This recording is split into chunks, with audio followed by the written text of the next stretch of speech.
সময়ের সাথে সাথে চিরচেনা রূপে ফিরছে রাজধানী। কারফিউ শিথিলের ৭ ঘণ্টায় স্বাভাবিক কাজকর্ম সারতে ব্যস্ততা ছিল। অফিস আদালতের সময় ৪ ঘণ্টা হলেও সবাই দ্রুত জরুরি কাজ সেরে নেন। নাশকতার কারণে বন্ধ এলিভেটেড এক্সপ্রেসওয়ে আর মেট্রো রেল, আর তাই মহানগরীর সেই যানজটে ভোগান্তি আরও বেড়েছে। তারপরও দমবন্ধ অবস্থা থেকে স্বস্তির সময় ফিরতে সবাই মরিয়া।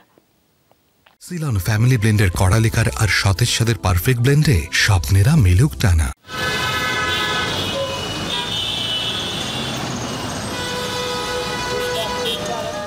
রাজধানীতে কারফিউ শিথিলের দ্বিতীয় দিনের সকাল, ব্যস্ত কর্মমুখর আর যানজটের চিরচেনা ঢাকা।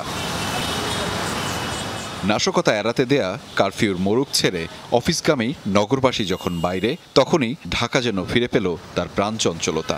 কয়েকদিনের তুলনায় সড়কে গণপরিবহনের সংখ্যা ছিল বেশি, আর কমেছে মানুষের মধ্যে আতঙ্কও। মানুষজন চলাচল বেশি ভালো স্বাভাবিকভাবেই করতেছে। এই দুদিন থেকে বাইরেছি, কিন্তু কামাই নেই, আগের মতো কোনো কাম নাই। পরিস্থিতি তো গতকাল থেকেই মোটামুটি স্বাভাবিক ছিল, আমরা আমাদের দৈনন্দিন কাজকর্মগুলো সারতে পেরেছি। গণপরিবহনের সংখ্যা কালকে তুলনামূলক কম ছিল, কিন্তু আজকে গণপরিবহনের সংখ্যা সকাল থেকে বেশি দেখা যাচ্ছে। কালকের তুলনায় আজকে অবস্থা খুবই ভালো দেখতেছি। সব দিক থেকে রাস্তা ব্যবস্থা ভালো, আপাতত সব শৃঙ্খলা চলে আসছে। আগের তুলনায় স্বাভাবিক হয়েছে দেখে মানুষ চলাচল করতে পারে, এটাই আমার কাছে মনে হয়। নগরে এলিভেটেড আর মেট্রো রেলের অভাবের পুরো চাপই যেন ঢাকার মূল সড়কগুলোতে, ফলে যানজট দেখা যায় বিভিন্ন সড়কে। ফুটপাতের দৃশ্যও যেন চিরচেনা রূপে। মিরপুর 10-এর ধ্বংসযজ্ঞের নিচেই নতুন স্বপ্নের বুননে অনেক দোকানি শুরু করেছেন বেচা বিক্রি। ক্রেতা বিক্রেতার হাকডাকে সরব চারদিক। এখনো অবস্থা বেশি ভালো না, এখনো সবকিছুরই দাম বাড়তে অতিরিক্ত। 10 নম্বর এই জায়গায় আসতেই পারি নাই, আজকে তো মনে করেন যে পুরোপুরি নিরাপদ। আমরা গতকালকে খুলছি, মানুষজন আতঙ্কে আছে একটু, তবে আসতেছে, মানুষ আসতেছে, লোক সংখ্যা বাড়তেছে।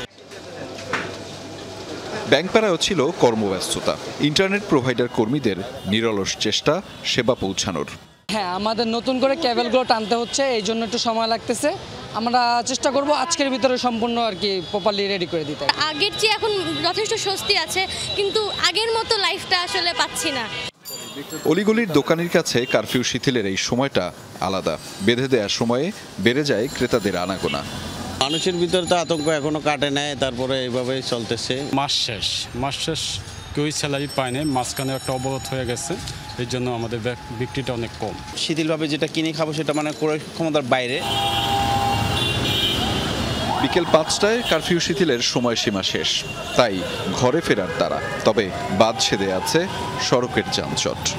রাস্তায় অনেক জ্যাম, বিশেষ করে মেট্রো রেলটার অনেক ক্ষতি করে ফেলছে। আসলে অনেক জ্যাম, প্রচুর জ্যাম। এই জ্যামে আমরা খুব কষ্ট পাচ্ছি আর কি। আর আগে তো আমরা বাসা তো মিরপুরে, মেট্রোতে যাওয়া আসা করতাম, সময়টা কম লাগতো, এখন প্রবলেম পড়ে গেছি। গতকাল গেছে, আজকে মোটামুটি মানে লোকজন ছুটছে, ভালোই বেরোইছে। সময়ের সাথে সাথে বাড়ছে কারফিউ শিথিলতা, আর তাতেই বাড়ছে জনমনে প্রশান্তি। যদিও স্বাভাবিক গতিতে যাপিত জীবন ফিরতে লাগবে আরও কয়েকটা দিন, তবুও জনমনের প্রত্যাশা যা কিছু হোক মঙ্গলের জন্য হোক, যা কিছু হোক বাংলাদেশের ভালোর জন্য হোক। আহমেদ রেজা, যমুনা নিউজ, ঢাকা।